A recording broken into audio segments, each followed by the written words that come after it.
اللہ کی شان یہ ہے کہ وہ سمندر کی تہ میں جانوروں کو جینے کا شعور عطا کرتا ہے، تو اس اللہ تبارک و تعالیٰ کی شان یہ بھی ہے کہ وہ اپنے بندوں میں سے جن کو چاہتا ہے چن لیتا ہے، جن کا چاہتا ہے انتخاب کر لیتا ہے، اور پھر ان کو اپنا دوست بنا دیتا ہے، ان کو اپنی ولایت عطا کر دیتا ہے، اور اللہ تبارک و تعالیٰ اپنی قدرت کے جلووں کا اظہار ان ولیوں کے ذریعے سے کرتا ہے، اس لیے کہ اللہ تبارک و تعالیٰ کو کوئی دیکھ نہیں سکتا، خدا کو سن نہیں سکتا، خدا کو سمجھ نہیں سکتا، تو اللہ نے قیامت تک ولایت کا سلسلہ جاری کر دیا، کیونکہ نبوت ختم ہو گئی ہے، ولایت کا سلسلہ جاری ہو گیا ہے۔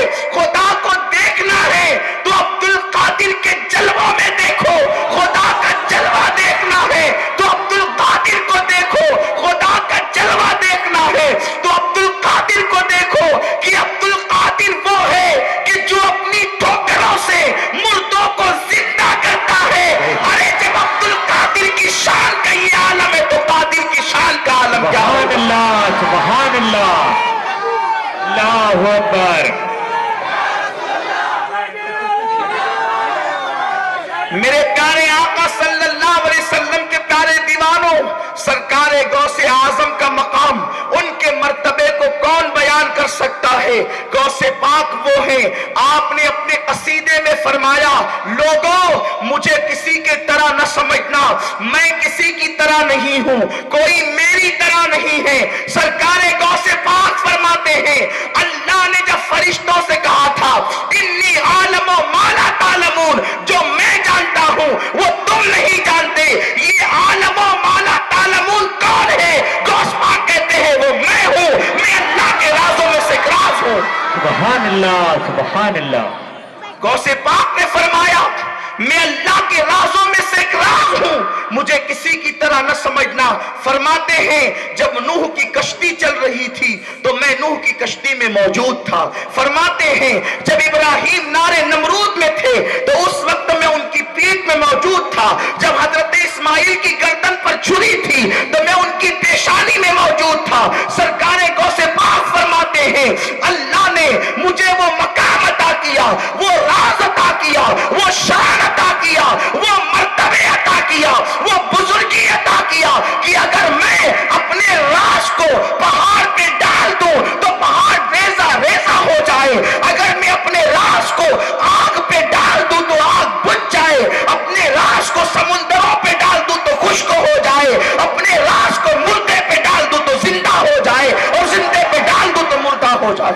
سبحان اللہ، سبحان فرماتے اللہ۔ ہیں میرے اللہ نے میری شان بڑھائی ہے، اسی لیے تو اعلیٰ حضرت نے فتاوی رضویہ شریف میں لکھا کہ جب میرے سرکار معراج پر تشریف لے گئے، آقا معراج پر گئے تو عرش پر میرے سرکار نے خوبصورت نوجوان کو دیکھا۔ میرے غوث کی شان ہے، اللہ نے کیسا مقدر بنایا کہ غوث بھی ایسا عطا فرمایا۔ نبی دیا تو وہ بھی بے مثال دیا، پیر دیا تو وہ بھی بے مثال دیا، پیر بھی بے مثال، نبی بھی بے مثال۔ آقا فرماتے ہیں میں نے عرش پر خوب رو نوجوان کو دیکھا، اس نے اپنی گردن جھکا دی، اور جب اس نے اپنی گردن جھکائی آقا کریم آگے کو تشریف لے گئے، اللہ سے عرض کیا مولا یہ کون ہے جوان؟ جہاں فرشتوں کے پر تھکتے ہیں وہاں اس جوان کو میں دیکھ رہا ہوں، سبحان اللہ۔ یہ جوان کون ہے؟ ارشاد ہوا محبوب یہ تمہاری اولاد میں ہے جس کا نام عبد القادر ہے، جو شان ہم نے تم کو نبیوں میں عطا کی ہے وہ شان ہم اس کو ولیوں میں عطا کریں گے۔ سبحان اللہ۔ آپ نبی الانبیاء ہیں، یہ ولی الاولیاء ہوگا۔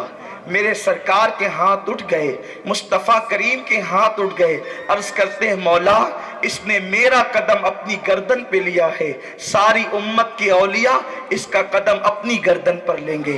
میرے پیارے آقا علیہ السلام کے دیوانوں، اسی لیے امت محمدیہ کا کوئی بھی ولی ایسا نہیں ہے جس نے میرے غوث کا قدم اپنی گردن پر نہ لیا ہو۔ اللہ اکبر۔ سرکار غوث پاک کی شان یہ ہے، غوث پاک کا مقام یہ ہے، غوث پاک کا مرتبہ یہ ہے کہ جب سرکار غوث اعظم یکم رمضان کو دنیا میں تشریف لائے تو آپ کی پشت پر قدم کا نشان موجود تھا۔ لوگ حیرت زدہ تھے، یہ کس کے قدم کا نشان ہے؟ جب مصطفیٰ جان رحمت کے قدم کے نشان کو سامنے رکھ کر کے دیکھا گیا تو ہو بہو وہ میرے نبی کے قدم کے نشان کے مشابہ تھا، اور دنیا جان گئی عبد القادر زمین پر آئے ہیں تو اپنی پشت پر مصطفیٰ کا قدم لے کر آئے ہیں، رسول اعظم کا قدم لے کر آئے ہیں۔ میرے پیارے آقا علیہ السلام کے پیارے دیوانوں، یہ میرے غوث کی شان ہے۔ ایسی شان والا ولی امت محمدیہ میں پیدا نہیں ہوا، ایسے مقام والا ولی امت محمدیہ میں پیدا نہیں ہوا۔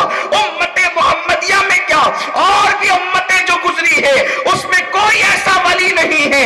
بعض بزرگان دین فرماتے ہیں قیامت کے دن اور انبیاء اپنی امت کے ولیوں کو لے کر آئیں گے تو مصطفیٰ کریم فرمائیں گے میرے عبد القادر جیسا ولی ہو تو بتا دو۔ سبحان اللہ، سبحان یہ اللہ۔ شان غوث پاک کی ہے۔ قیامت کے دن جس کی ذات پر مصطفیٰ فخر کریں گے وہ شان غوث اعظم کی شان ہے۔ سبحان اللہ، سبحان اللہ۔ ارے جب پیدا ہوئے اسی دن سے آپ نے روزہ رکھا، آپ نے دودھ نہیں پیا۔ سرکار غوث پاک سے کسی نے پوچھا یہ بتائیں آپ کو یہ کیسے پتا چلا کہ آپ اللہ کے ولی ہیں؟ غوث پاک فرماتے ہیں جب میں 4 سال کا بچہ تھا اور میں مدرسہ جاتا تھا تو میرے آگے آگے فرشتے چلتے تھے، میرے پیچھے پیچھے فرشتے چلتے تھے، اور جب میں مدرسے میں پہنچتا تھا تو فرشتے بچوں سے کہتے تھے بچوں اٹھو اللہ کے ولی کو جگہ دو، سبحان اللہ۔ اللہ کے ولی کی تعظیم میں کھڑے ہو جاؤ۔ فرماتے میں سمجھ گیا کہ اللہ نے مجھے اپنا ولی بنایا ہے۔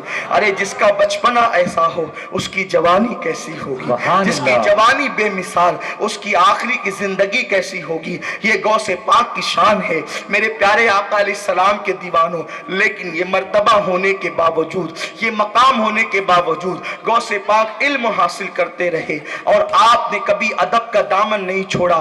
بات آئی ہے سرکار غوث پاک کا قدم ہر ولی کی گردن پر ہے۔ اللہ اکبر۔ یہ اس میں بہت ساری حکمتیں ہیں۔ بات یہ ہوئی کہ غوث پاک کے ساتھ رسول اللہ کی دعائیں، اس کے بعد اس زمانے کے بزرگوں کی دعائیں۔ یاد رکھیں اگر اللہ کے ولی سے محبت نہیں کر سکتے تو اللہ کے ولی سے نفرت بھی نہ کرنا، اللہ کے ولی کی توہین بھی نہ کرنا، اللہ کے ولی کی بے ادبی بھی نہ کرنا، کیونکہ میرے رب نے حدیث قدسی میں فرمایا کہ جو لوگ اللہ کے ولی سے عداوت کرتے ہیں، اللہ کے ولی سے دشمنی رکھتے ہیں، اللہ ان کے ساتھ اعلان جنگ کرتا ہے۔ میرے پیارے آقا صلی اللہ علیہ وسلم کے پیارے دیوانوں، سرکار غوث الثقلین کا بچپنا تھا۔ دیکھو ادب کتنی قیمتی چیز ہے، ادب کتنی قیمتی شے ہے۔ اسلام مکمل